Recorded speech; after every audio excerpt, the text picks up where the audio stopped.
Hey, what's up, everybody? What's up? Thank you very much for watching today's show. We appreciate you for tuning in. Please share, not because we care about numbers, because we care about people. And there's always a lesson to be learned, and there's always things to take away.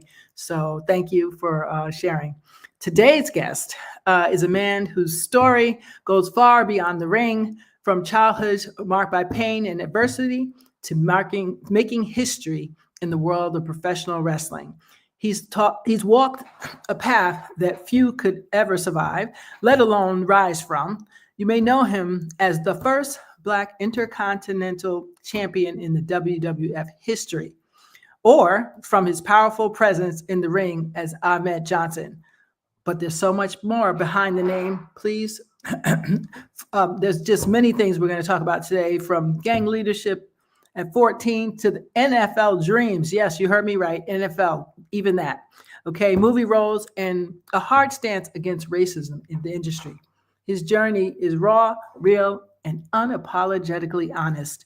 Please help me welcome Ahmed Johnson. Hey! Thank you. Thank you so much. Hey! Thank you. Thank you so much. We're so happy to have you with us. We're so happy. I'm glad you made it safe. So I guess we'll start from the beginning. Can you share about your educational background and how sports played a role in your early life? Well, like I know you Cowboys. Education-wise, I did 1 year of college, then I went to the military. Mm-hmm. And I did some time at a Job Corps, matter of fact. You know, Job Corps, I got sent to Job Corps because I was a bad kid. So, but it was one of the greatest things that could ever happen to me. Okay. Job Corps. Wow. But wait, wise, it was like military and football, and then wrestling, and then movies. I just been blessed. I was really blessed. The Dallas Cowboys, though, how did that get thrown in there? Extra blessing. Well, you know what? That was an accident. An accident? Okay. I went with a friend of mine who was trying out for the Dallas Cowboys, and I wasn't. I was there just to support him. Okay. And the guy comes to me in the stand, and he's like, "Why don't you try out?" Because I was big, come on, military, and I was like, "Nah, I didn't come try. I came to support my friend." And he said, "No, you really got to try out." And so he went and got me some cleats, a shirt, and some shorts, and gave it to me. And I'm like, "Well, now you've obligated me to trying out. So I don't want this to go to waste." So I went out there and tried out.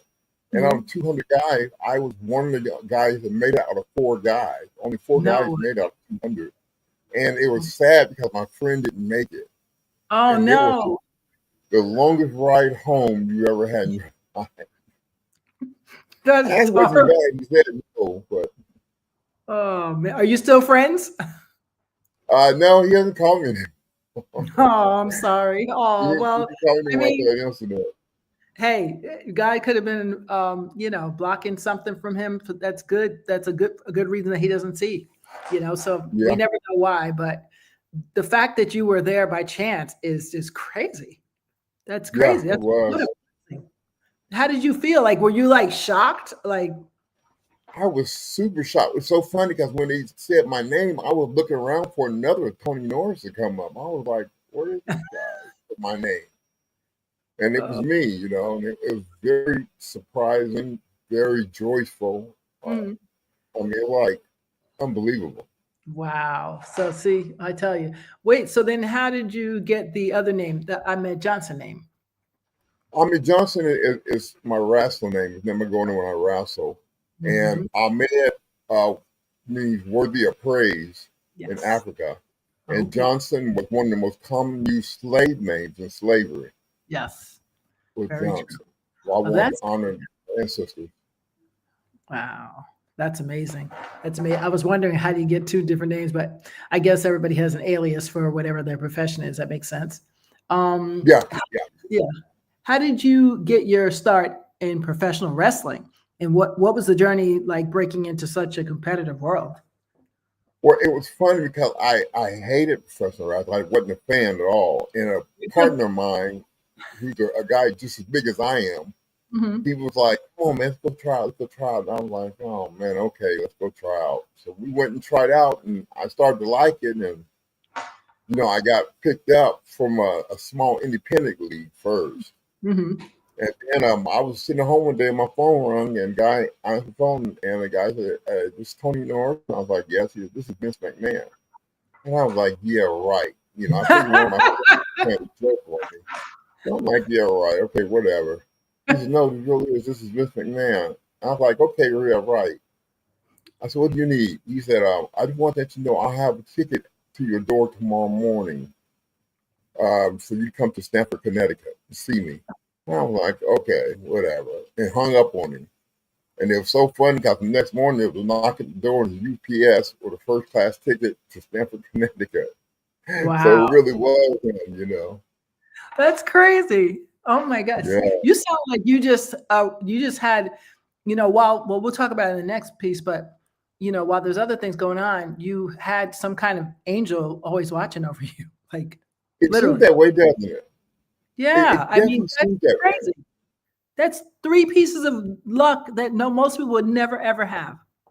Right, because even in high school, I trained lions and tigers with Dave McMillan at Circus World in Haines City, Florida.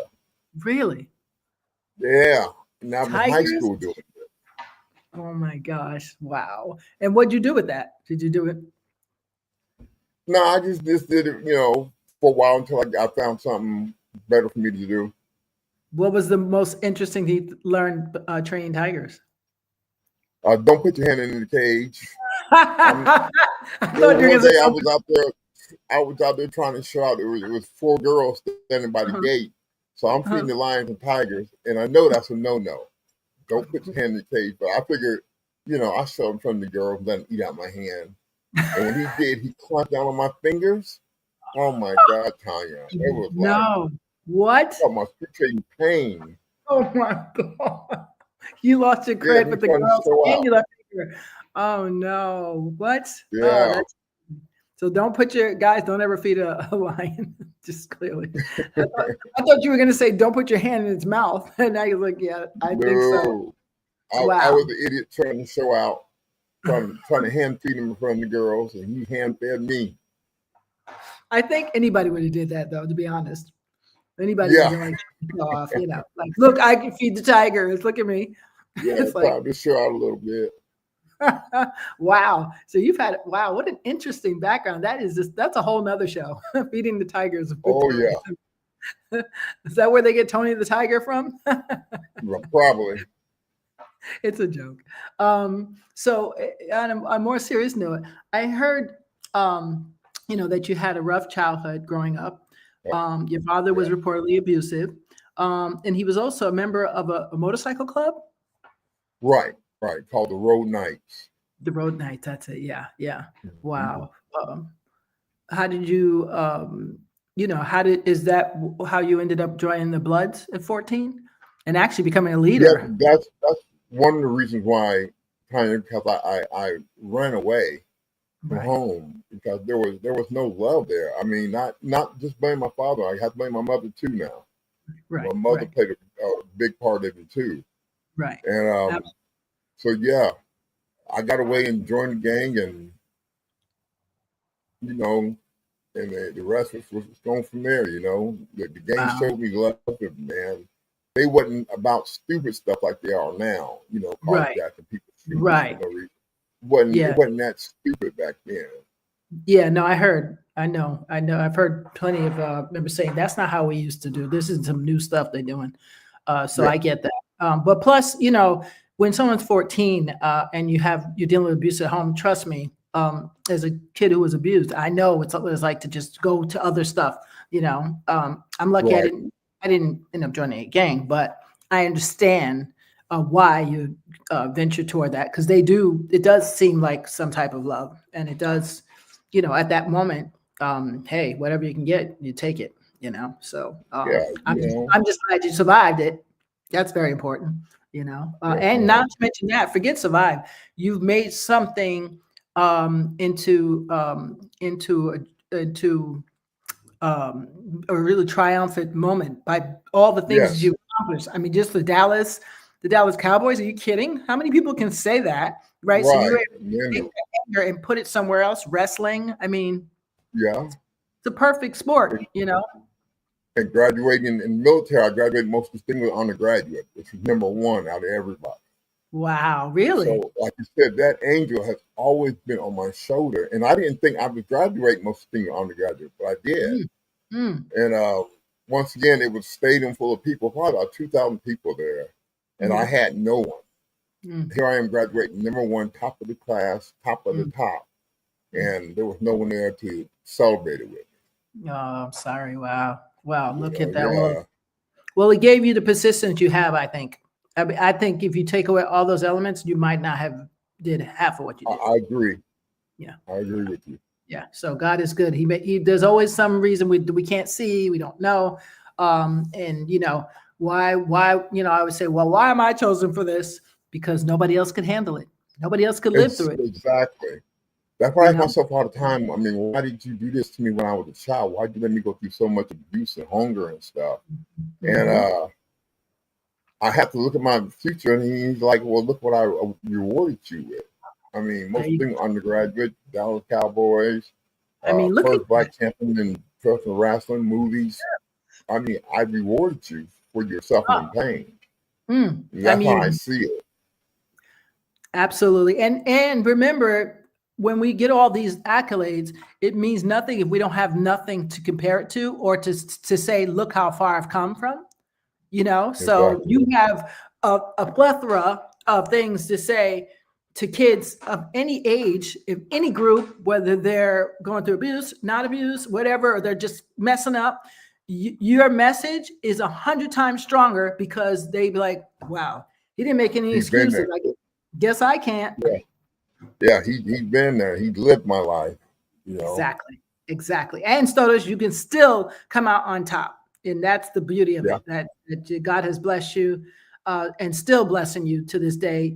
You know, you have a beautiful wife, right? A wonderful wife and family, you know. So look at that. God is so good. I'm so happy. I'm so happy to have you on here. I can't tell you how honored I am. I'm glad to be here. Yeah, thank you. So how did you transition into wrestling from 14, you know, that whole thing? Well, right after they got done with the Cowboys, like I said, a friend of mine wanted to go. They went to school here in Houston, Texas, and a friend of mine wanted to go try out, and I really didn't want to go try out, but he wanted to try out, so I was like, you know, we're going to be a tag team. I was like, yeah, this is my boy. You know, I can't tell him no. Right. So I said, yeah, we went and tried out and made it. Made the cut. That's crazy. That is really crazy. Considering what the WWF and the WWE have been in existence since 1953, why did it take until 1997 to crown the first Black Intercontinental Champion, which was you? What did that moment mean to you? Oh, it meant a lot, because it's a very racist organization. Very racist. Yes. And it meant a lot for me to come out, you know, on top of this game as the first Black in history, and open the door for other Black wrestlers. You know, I that's what was important for me, that I was opening the door for other Black wrestlers to follow. And you can't open the doors unless you're the first at something. So being the first, you know, really opened the door for me. And I think they expected me to fail. They really did. And I wasn't going to give them that, you know, stereotype, you know, Black athlete with gold chains on and doing drugs and all. I wasn't going to give them that. I gave them something totally different. What was your saying back then? What was your famous saying? Basically, you're going down. You're going down. My nephew used to love some wrestling, boy. Woo, that boy. I was worried. I was like, he just might as well be recruited in, because he loved some wrestling. And so he's like, some big money in it these days. Now some big money in it. Oh, okay. So more than before? It was okay. It was okay money, but it's not like it is now. Wow. Yeah, they get a whole franchise now. Yeah. Yeah, you're talking about multi-million-dollar contracts now and stuff like that. It wasn't like that when I was going through it. Well, they didn't realize the potential of what the fan can buy. That's why. Oh yeah. So that's why it changed the game dramatically. So after winning the championship, you worked out of your car and saw you walked out to your car, sorry, and you saw something like "Congratulations, N-word." You guys know what I'm saying? Sprayed, Right. pointed, and spray painted on your car. What were your thoughts? Yeah. Somebody scratched it in the paint with their teeth. Wow. And I expected some resistance, so it didn't really faze me like they thought it would. Right. So I expected a little resistance. I mean, come on, you're a first black and doing anything, people are going to be, not only white people, black people too, will hate on you and be sort of jealous of you. Yes, you don't have to tell me. I used to model in the 80s, trust me. even if you're not better, quote unquote, than them, technically, there is no better. To me, there's just different degrees. You know what I'm saying? Right.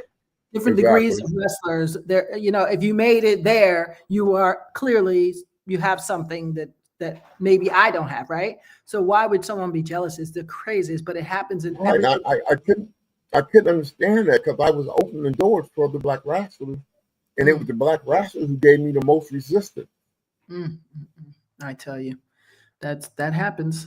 Definitely happens. I mean, I can deal with you scratching the N-word on my car. I can deal with that, Right. But when the black dudes were giving me resistance, I just told you couldn't even comprehend that.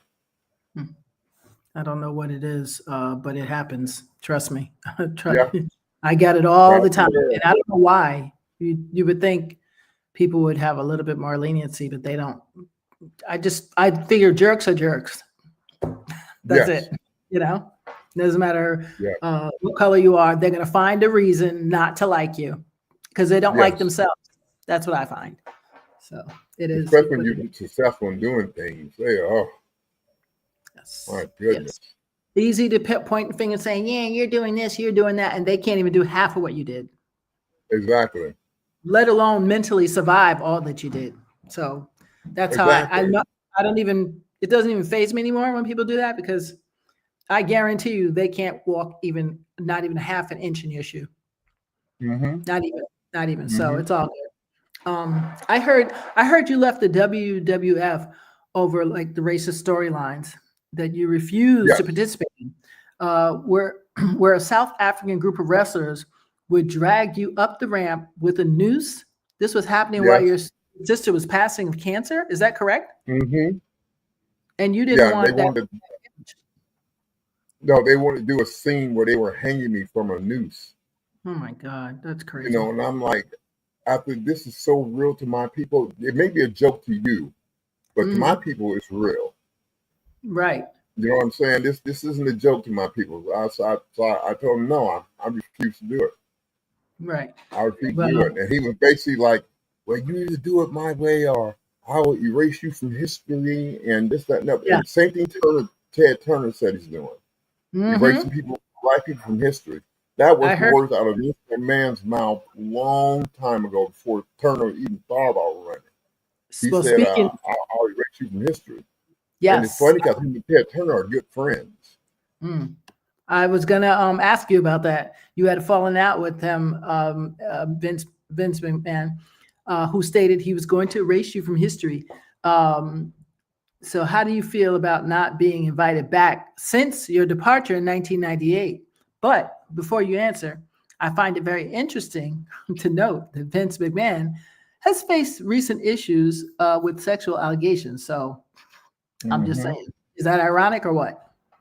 Sexual allegations, racial allegations, everything. I mean, someone who tried to erase you, really?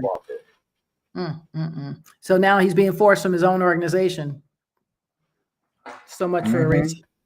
so much for erasing you. Yeah, that's I call that look at God. Would I saw you played also? You portrayed Suge Knight in the VH1 film about MC Hammer. Yeah, I saw that. That's one of my many films I got to do. And, oh yeah, Texas Ranger was another one, right? With Chuck Norris. Which one? Texas Ranger with Chuck Norris. Yeah, Texas Ranger. One called Point Man. Yeah. Another one called Witness to the Execution. Wow. Yes. I've seen that one too. How did those roles come about? Like, what was your experience like? Like I said, it's been a blessing. Wow. Because, I have never went out for a role that I didn't get. Every role I went out for, I got. And even with Point Man, the movie Point Man, the role called for a big white guy. And they changed it just for me to a big black guy. They changed the whole role. Wow. Yeah, Suge Knight, you did good. I mean, every role I ever went out for, I've never went out for a role that I didn't get, not in a commercial, not in a movie. And God's blessed me. I mean, it's nothing else. I mean, what else could it be? That is all God. Because I'm telling you, sometimes he moves enemies out of the way and just be throwing blessings on you that you didn't even really work hard for. You didn't even say, I wasn't even looking for that, but thank you.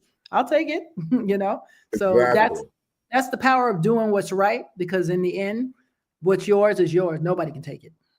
Nobody. Exactly. So that's. I look at the childhood and their abuse, and I'm like, is he rewarding me for staying strong and going through this? Exactly. Or I don't know why he rewarded me the way he is, but I'm thankful. Yes. I'm sure you do good with it. So it's all good. What did Suge Knight think of your portrayal of him? He was cool with it. He was really cool with it. Did you get to meet him? Like, sometimes. Yeah, I met him on set because him and MC Hammer both were on set. Okay, good. So we got to meet him on set, and he seemed like he was all right guy, but we know behind that face was some dark secrets, Yes. Well, I mean, think about it. He's a product of his environment. Again, there you go. Yes. We all are a product of our environment. I learned, don't judge people, because if you ain't walked in their shoes, you don't know what they've been through. But they definitely been through something. Oh yeah. So it's like all what good. I always say. I always taught my kids, never mess with a quiet person. No. Because you don't know what he's going through or what he's thinking, and he will let it all out on you. So Absolutely. If you're a quiet person, best you mind your business. Yes, absolutely. Absolutely, because you don't want to wake up the giant. That's for sure. Yeah. Stay in your lane. There it is. Stay in your lane. I like that one. In 1999, the WWF held a pay-per-view event called Over the Edge, during which wrestler Owen Hart was performing a stunt where he was propelled 70 feet from the rafters. Now, the show continued despite the tragic events that unfolded. Do you think the organization should have continued with the event given what happened? No, they should have stopped it. I mean, there was no way. And the guys, Owen Hart's wife and his son was sitting front row when he fell and hit that steel pole and busted his head open. They were sitting right there. What? And I mean, no, there's no way that show should have went on. That just showed you how much he cares about, his workers. Wow. I mean, right in front of his wife and son. I mean, the guy fell and busted his head wide open on the pole. That is crazy. That is that is devastating. I mean, woo. Yeah, there was blood in the ring, and they wouldn't even stop it. Stop the matches. I mean, here you are wrestling this guy, dead blood. What disrespect.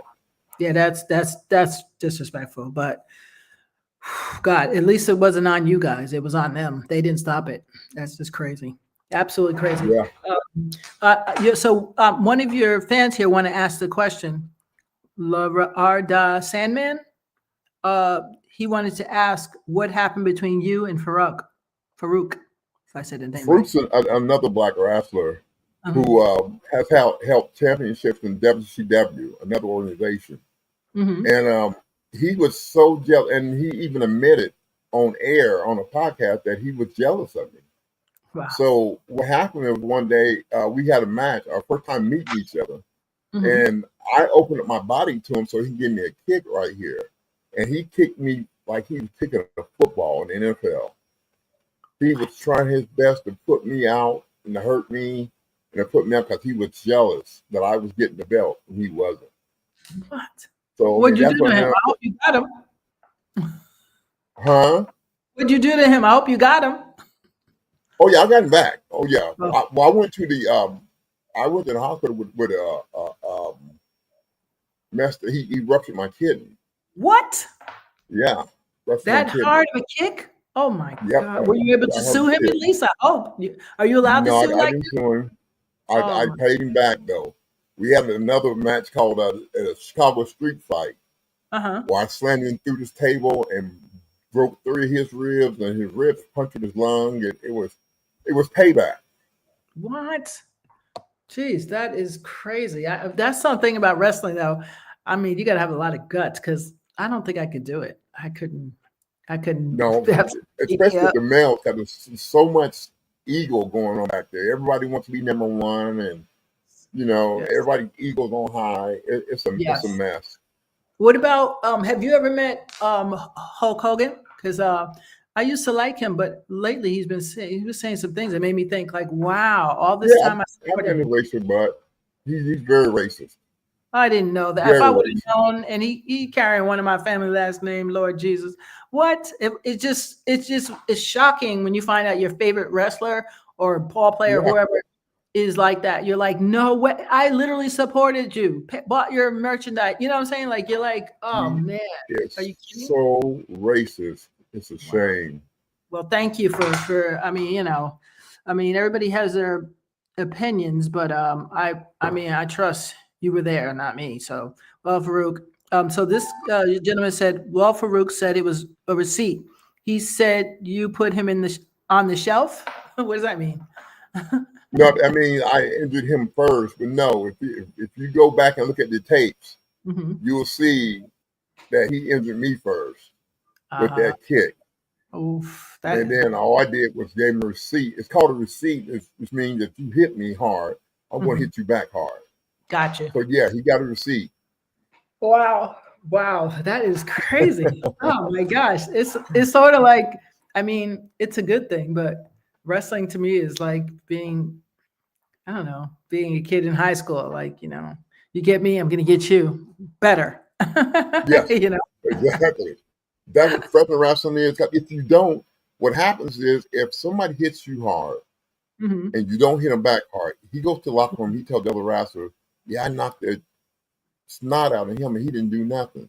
And so the other wrestlers get in their head that they can do the same to you if you don't defend yourself.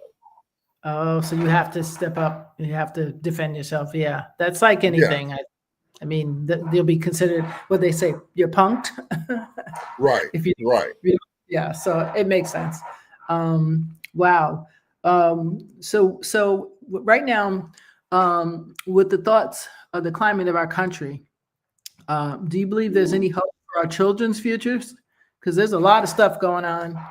I'm famous. Tanya, if they don't get him out of office soon, we're doomed. We're doomed from financial point. We're doomed from a war point. Because China, I'm telling you right now, China could take us right now if they really wanted to. Right. And with this idiot trying to get rid of black soldiers, which is 49% of the enlistment, I mean, we'll be ate up. Well, I don't, here's the thing. I used to get about it, but because I don't want them to censor me. I have to be careful what I say. I don't. I now see it. I'm a Quaker, so I don't believe in fighting. If you go, you go. I'm proud of you, and I stand for you 100%. That's how I get down. But I'm not signing up, and I ain't signing my kids up. So for me, good. We won't be on the front lines because why would you be on the front lines when you come back out? They don't take care of you. I've seen records of people. They don't take care of you at all at the VA. Excuse me, in my opinion, at the VA, they don't take care of you. That's just my opinion, folks. Doesn't mean it's fact. But so why would I? Sign big time. Yeah, I'm not signing up for that. So that's the only one that I'm like, whatever you do, I don't care. It's not going to happen. What I tell you, what God has for you, no man can take. I mean, they are hurting the veterans big time. They are, but I believe it's all going to backfire. Just sit and wait. Sit and wait quietly and patiently, because there's no way you can do all this dirt and nothing comes back on you. No, something's going to happen. Something soon. So, in the meantime, now even Republicans are starting to turn on him. I know. I know. That is crazy. What can you tell us? Do you got anything for the fans? Anything coming up? Anything new that you're doing that you want the fans to know? I'll be in Las Vegas Thursday. Oh, Las Vegas. Thursday, Friday, and Saturday. What are you doing? Yeah, signing autographs. Just doing a meet and greet and signing autographs for people and stuff like that. Okay. So Vegas, if you're out there, Ahmed will be in Vegas signing for you. That is awesome. I appreciate you so much taking the time to come today and to be with us. Any last words? How can fans find you if they want to find you? Do you have a Facebook page or anything? They can reach me at live.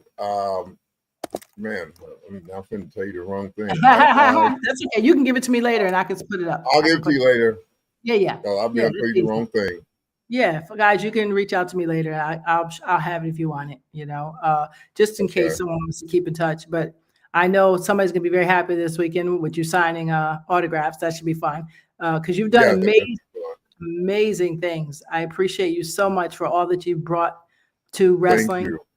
And I know when I saw you, it was like, oh wow, who's this? Because you used to seeing one type of wrestler, and then now you're getting different variety. It's nice. Yes, it's nice. Yeah, it's nice. Yeah, for all the kids that watch, it's nice to see. Well, it's a possibility. It's funny. I used to live near there. I was going to take a job once with them in Connecticut. I'm in Bedford, so that's why. But I didn't. Okay. About it seemed a little wanky schwanky, so I was like, nah. It seemed boring. That too. Boring.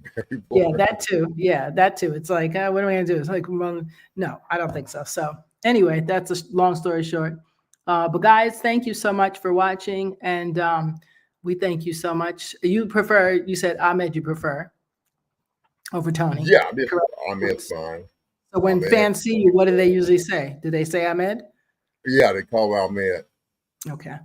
So that's it. Because very few people know your real. Well, they probably know your real name, but will not call you because if they're a fan, right. So that makes sense. Well, thank you so much, and we appreciate you for taking the time to come. And anytime something else comes up, please come back up and visit us again. Yeah. I sure will. All right, hang out with us while I say goodbye. Okay, hang out with us while I say goodbye to everybody. Guys, thank you so much for watching. Stay right there with us. Let's see. Thank you for watching, and we will see you next week. All right, bye.